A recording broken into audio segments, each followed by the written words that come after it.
Minhas amigas e meus amigos, muito boa noite. Nós estamos juntos mais uma vez para mais um Evangelho no Lar com Francisco Mazan. Que vocês possam ir se achegando, encontrando seus espaços, encontrando um lugar confortável para poder se sentar.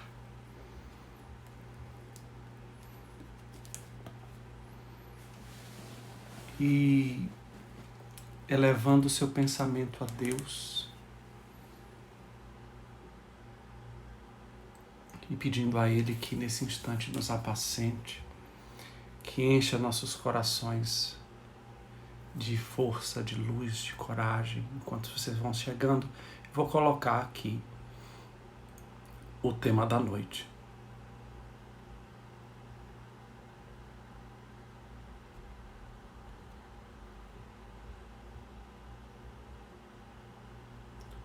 Então, pedindo ao Pai Celestial nesse instante que nos envolva na sua chama de amor incondicional,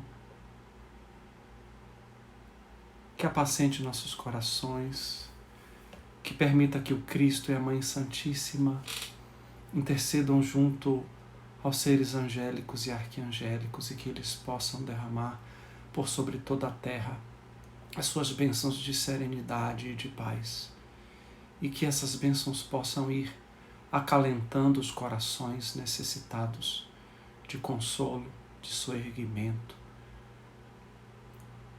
de esperança, de fortalecimento interior, de caminhos e de inspirações para poder solucionar os diversos, variados matizes que existem nos desafios da vida. Que o Pai de infinita misericórdia, nesse instante, também abençoe e permita que os espíritos trabalhadores e benfazejos de todas as falanges de luz, particularmente meus queridos amigos caboclos, pretos velhos, mães pretas, tios, boiadeiros, baianas, orixás, ciganos, todos os espíritos que são encarregados de instrução, de orientação, de encaminhamento, espíritos que têm ficado aqui para auxiliar a Terra em sua transição. Dr. Bezerra de Menezes, Emmanuel, André Luiz, Irmã Sheila, Joana de Ângeles, Joana d'Arc, Eurípides Barçanufo, Edgar Capistrano, Teresa d'Ávila, Teresinha de Jesus e tantos outros, que possam nesse instante, junto com todos nós aqui, que nos reunimos para esse encontro de Evangelho, criar uma rede de luz e que eles possam encontrar, através de nossos corações, aqui vibrando em prece, vibrando no melhor que nós pudermos, que encontrem uma fresta em nossos corações e que a partir dessa fresta eles possam jorrar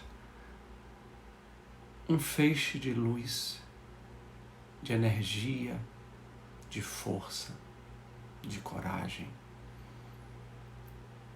não só para nós, mas para todos aqueles em nossas casas, em nossos lares, nossas ruas, nossos prédios, nossa cidade, mas também nosso Brasil, nosso planeta Terra.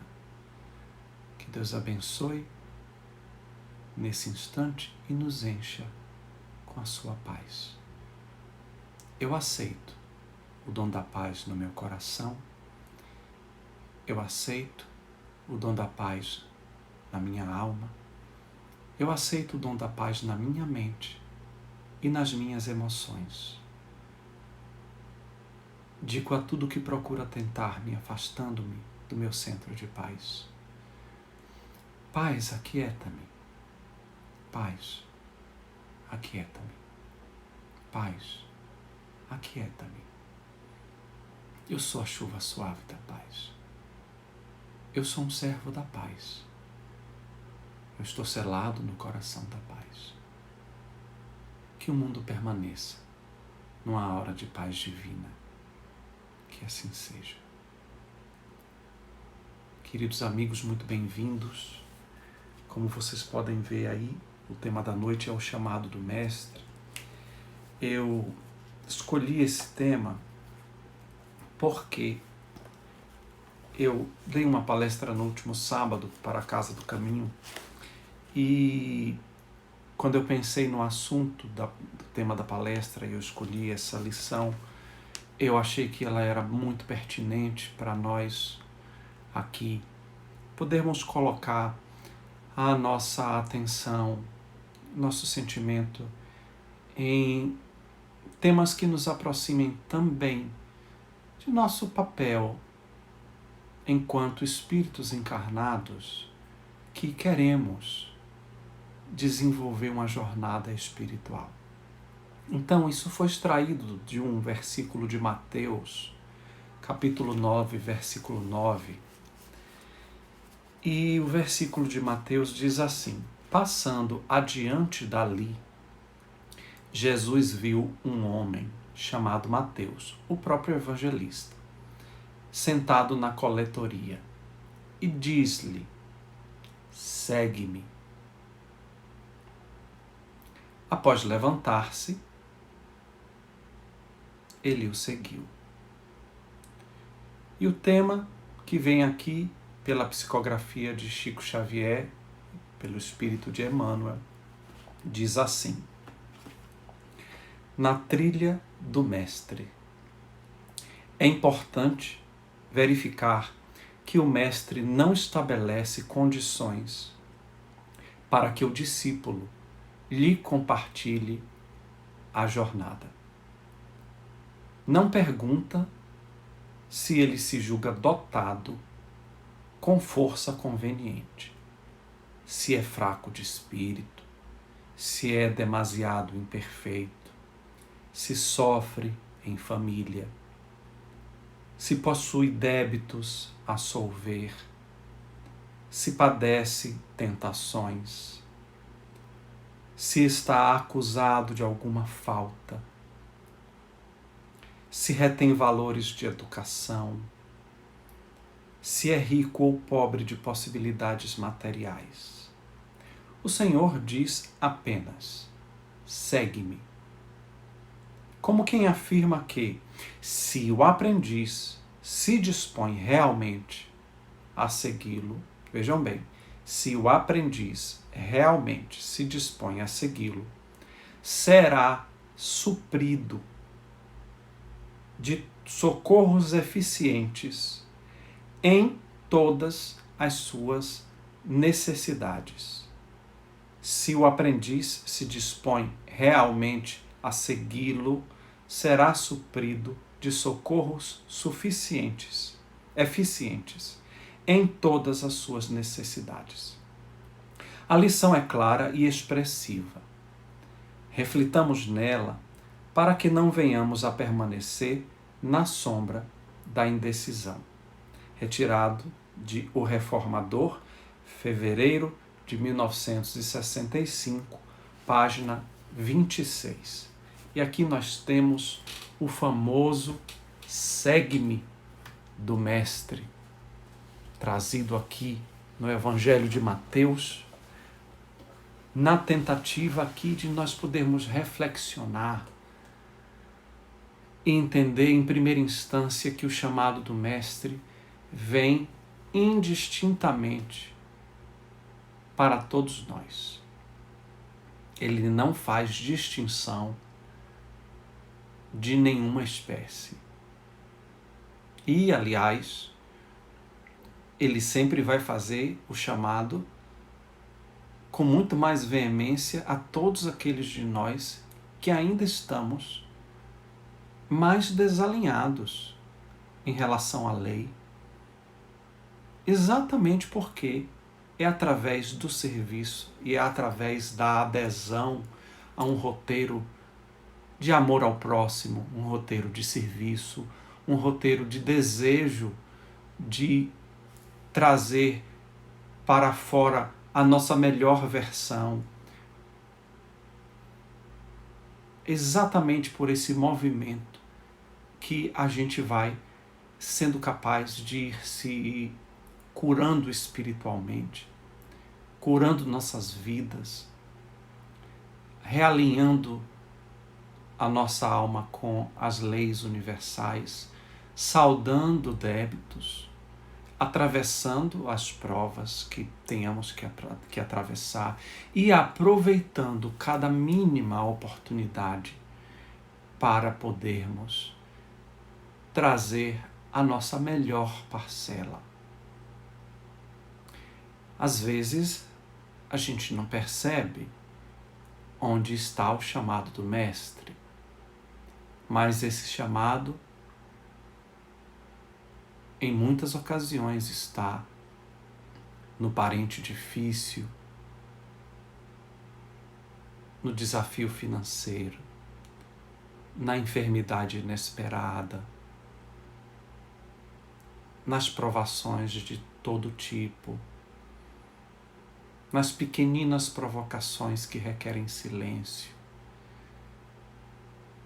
diante daquela pessoa que aparece diante de nós, solicitando auxílio, no voluntariado dentro da sua vivência religiosa e espiritual, em cada pequena coisa, mas não somente nas coisas que são sofridas, difíceis, dolorosas, também em todas aquelas situações em que nós nos defrontamos com a surpresa do amor de alguém, a bondade inesperada, o carinho recebido, o afago, a palavra de conforto, o auxílio que chega sem que às vezes precisemos pedir, ou mesmo diante das menores coisas da vida, como o nosso céu estrelado, como a possibilidade de estarmos num corpo para atravessarmos a vida e encontrarmos a eternidade, ou qualquer outra coisa que você possa imaginar e que venha refletir que existe um plano maior, mais profundo, por vezes inescrutável para nós, difícil por vezes de decodificar por conta da nossa ainda grande ignorância, da nossa pequenez, mas que esse plano está sempre atuante em favor do crescimento da humanidade, em favor do crescimento individual, em favor do crescimento coletivo. A gente vai vendo todos os processos que acontecem, inclusive os processos de ordem coletiva, sejam eles os resgates coletivos ou aqueles processos que envolvem as sociedades como um todo, todos eles são empurrões que a lei divina nos dá para que a gente possa despertar e se colocar realmente numa posição de responsabilidade pela cota que nos cabe como cidadãos, como filhos da fonte, como irmãos uns dos outros. E como a gente pôde perceber, o Mestre não faz nenhum tipo de pergunta a Mateus. Se ele está com problema, se ele está com dor de cabeça, se ele quebrou a perna, se tem alguém internado no hospital, se está faltando dinheiro, se ele está bem vestido, qual é a cor da pele dele, se ele é bonito, se ele é feio, se ele é rico ou se ele é pobre, se ele é forte ou se ele é fraco, se ele já tem ou não tem todas as características para ser um seguidor. Ele não pergunta nada disso, ele apenas diz: segue-me. E o que é que Mateus faz? Ele se levanta, ou seja, ele se soergue do chão, fica de pé, ganha autonomia e vai seguindo esse roteiro. No caso, ele teve essa oportunidade de poder seguir de perto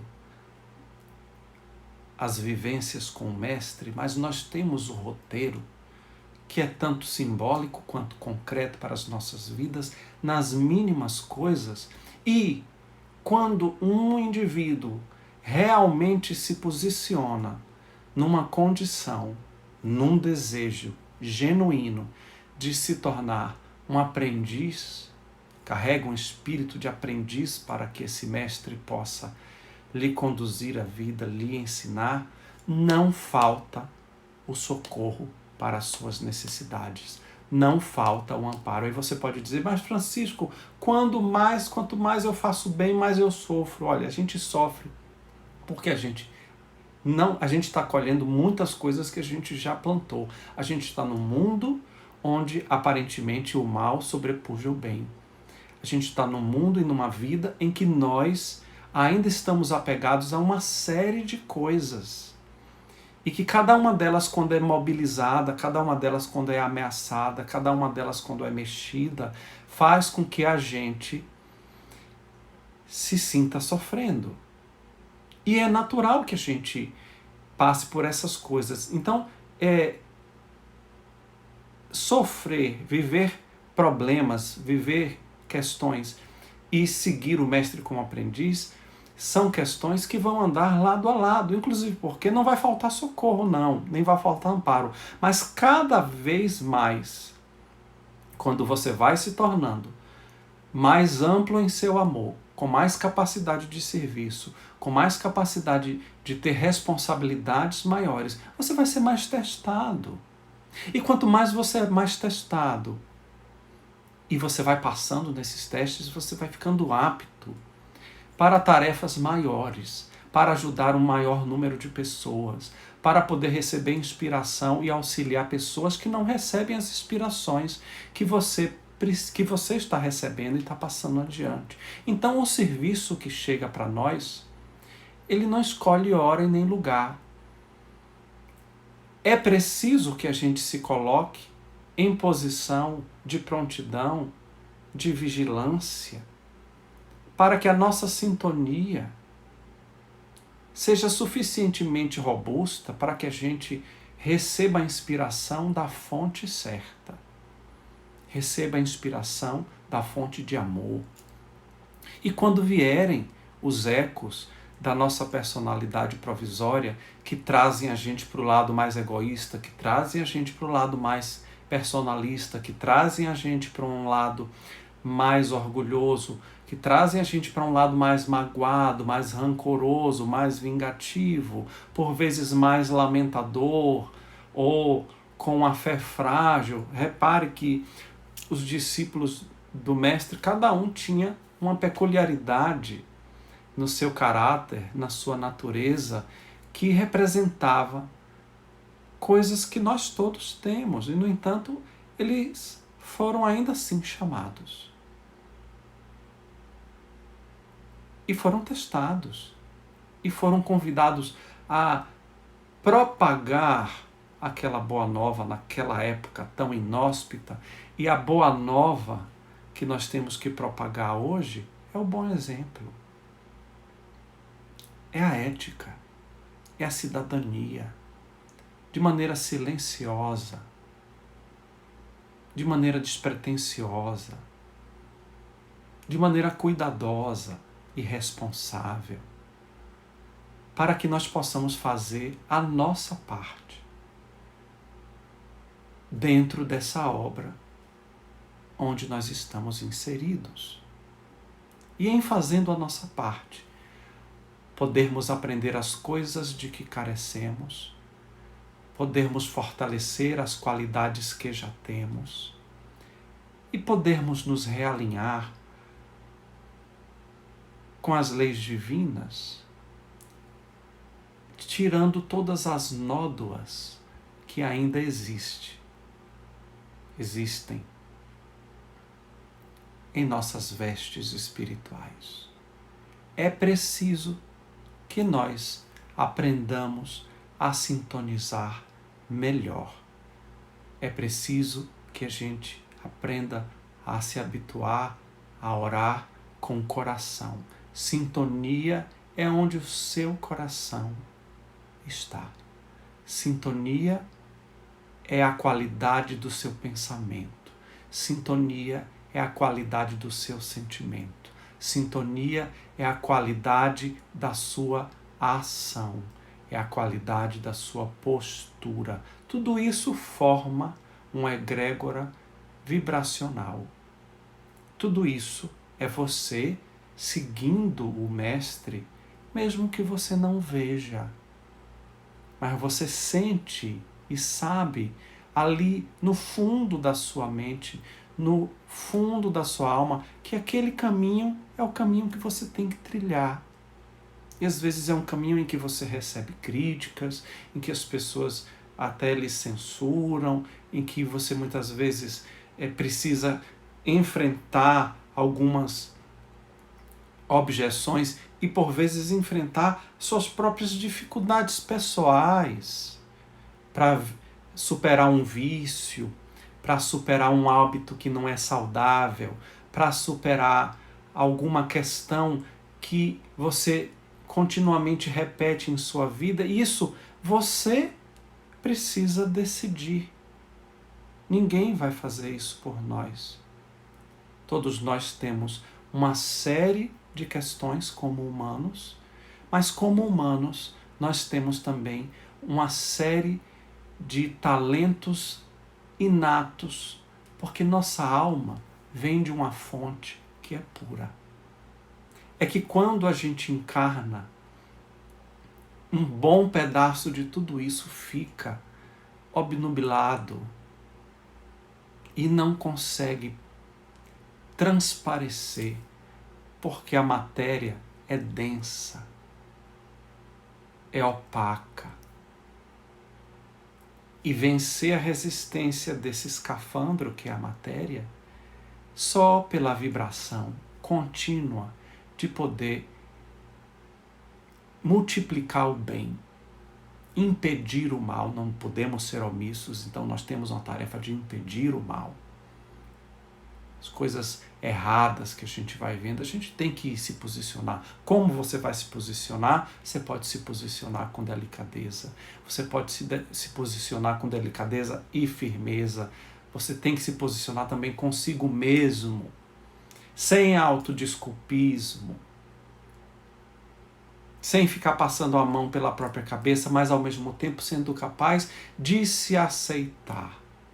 Sendo capaz de perceber pequenas sinalizações que a vida vai trazendo para você e dizendo, olha, o caminho é por aqui, porque a grande verdade, queridos amigos, é que a gente não sabe o futuro, a gente vê poucos metros diante de nós e a gente vai seguindo esses poucos metros e quando a gente anda mais um pouco e avança, a gente vê mais um pedaço e todas aquelas vezes em nossas vidas que a gente se defronta com aquelas situações que envolvem medo, medo de sofrer, medo de amar, medo de ser feliz, medo de ajudar, medo de confiar, medo de qualquer coisa, medo de ter medo, se a gente aprende a enfrentar, a gente vai trazendo lucidez.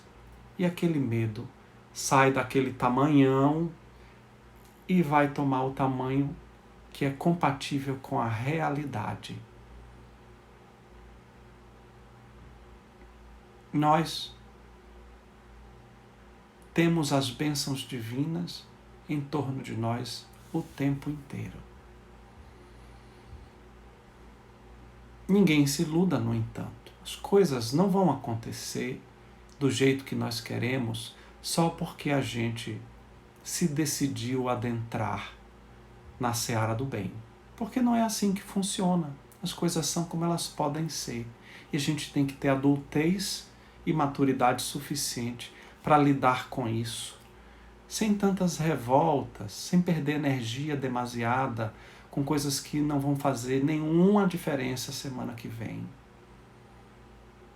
Então, a despeito de tudo isso, que a gente possa criar espaço em nossas vidas para seguir esse roteiro, porque é exatamente nesse espaço, vivendo sua vida do jeito que ela vai se desenrolando diante de você, que você constrói condições de ter gratidão, de ter um propósito de vida, de ser feliz, inclusive materialmente.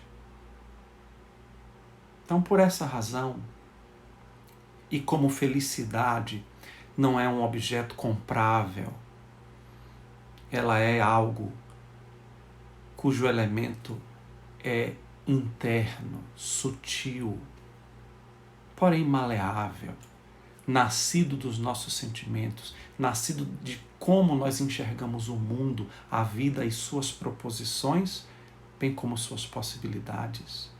Ela está ao nosso alcance. Eu posso enxergar os piores lados nas questões, mas eu também posso enxergar os melhores. Eu não preciso ser uma poliana que faz de conta que está tudo bem. Eu posso aprender a ser realista, mas eu posso ser um realista com esperança. A esperança que nasce da certeza de que nenhum de nós está solto correndo aqui pela vida. Estamos todos interligados. E assim vai ser e continuará sendo, quer as pessoas acreditem, quer não acreditem, porque é assim que as coisas são. Se vocês, uma vez em oração, em meditação, me foi mostrado o nosso sistema solar. E eu não vi os planetas como a gente vê na televisão. Eu via os globos como se eles estivessem envolvidos numa aura, porque como se eles fossem corpos vivos. E eu via do Sol um feixe de luz interligando cada um dos planetas como se houvesse uma sustentação invisível e energética. E se é assim, num pequeno sistema solar como o nosso, que é um cisco na imensidão do universo, mas onde todas as coisas seguem a harmonia das leis imutáveis, imagine na vida como um todo. Assim que nós possamos aproveitar o aqui e o agora para fazermos o melhor que nós pudermos. Porque o Mestre nos chama. E quando ele lhe disser, segue-me, não hesite. Agarre a oportunidade. Deixe seu ego um pouco de lado. E vá. Vá com fé. Eu quero agradecer imensamente a presença de vocês. Quero dizer a vocês uma excelente notícia. No dia 18 de maio, de amanhã a 8 dias, terça-feira, às 20h15, estreia meu programa na TV 7, que vai ser transmitido pelo meu canal no YouTube, Francisco Mazan. Vai ser transmitido pelo meu Facebook, minha página profissional, simultaneamente. E vai ser transmitido também pelo canal da TV 7. Tudo isso a partir da próxima terça. E o primeiro tema vai ser Respeitando as Emoções. O nome do nosso programa é Diálogos com a Alma.